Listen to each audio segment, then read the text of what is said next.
Hey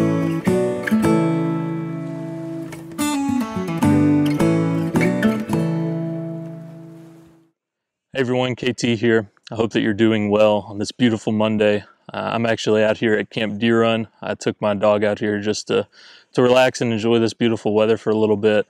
And while I was out here, I was thinking about what I could talk to you about for this ministry minute.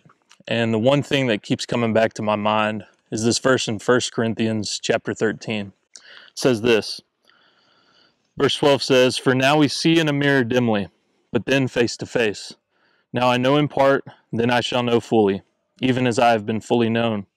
So now faith, hope, and love abide, these three, but the greatest of these is love."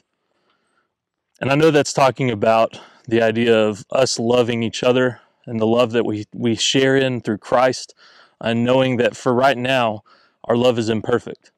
For right now, the love that we share with one another is not fully known in the way that it will be one day, whenever we're all gathered together in Christ. And I can't help but think about the parallels that we see in that right now in our time as a church, as a nation, and as a world. To know that for right now, we see each other dimly through mirrors. Well, at least if you turn your phone off or your device, it basically becomes a mirror.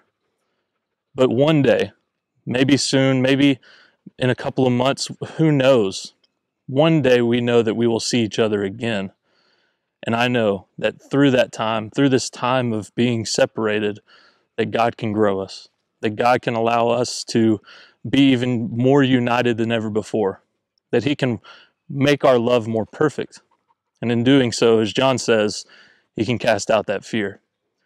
The spot that I'm standing in here today is actually pretty special to me. This is the location of a former cabin that was out here at Deer Run.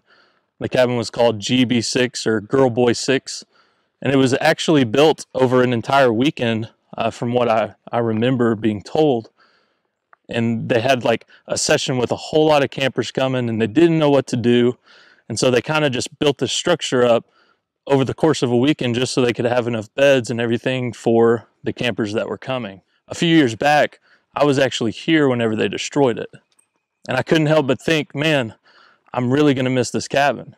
I didn't want to tear it down. I was not a fan of that idea. And I loved it. It was a little bit different from all the others. Sure, it had its problems, but at the same time, I thought that that's what made it so special. And that's true. It did. For me, at least. But we tore it down.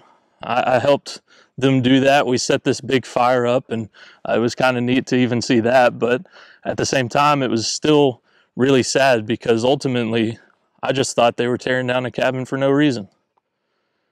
But if you look behind me right now, even in this shot, you can see 3 new cabins that were built all in the last 5 years. And those cabins are actually a whole lot better even than this wonderful little cabin that once sat here. And I know that many more campers are able to be reached with the message of Jesus through those cabins right behind me. And I can't help but think that that's kind of like what we're facing in the church right now. For many years, we were used to doing it a certain way. And we loved that way. It was wonderful. For all its flaws, it was our way. And for the time being, we're forced to not be able to gather in that way anymore. Now, we could do one of two things here, I think. We could be upset that the past is kind of in the past at this moment, and we can long for it to be back just the same as it was, with all of its imperfections, all of the flaws that maybe we carried along with it. Or we could look to the future with hope. We could look to the future with a longing for us to be able to make it even better than before. You see, I don't think that the cabin idea is a problem here at Deer Run. I think it works pretty well. But in the same way as this cabin here that was built up in a weekend needed some improvements, maybe there are things that we need to improve. And so my challenge to you is this. As we gather together, seeing each other even dimly through a mirror, as we are separated in this time and can't meet together as we once did, how can you and I work to perfect our love for one another? How can you and I work to where when we do get to come back, it will be much better than we ever had it before? I love you guys. I hope this is an encouragement to you. I hope that you have an awesome week. Let us know in the comments below some things that you think you're seeing God do in this difficult time. One of the best things we can do during difficulties and during struggling circumstances is to look at the blessings in our life. And so I would love to hear from you personally.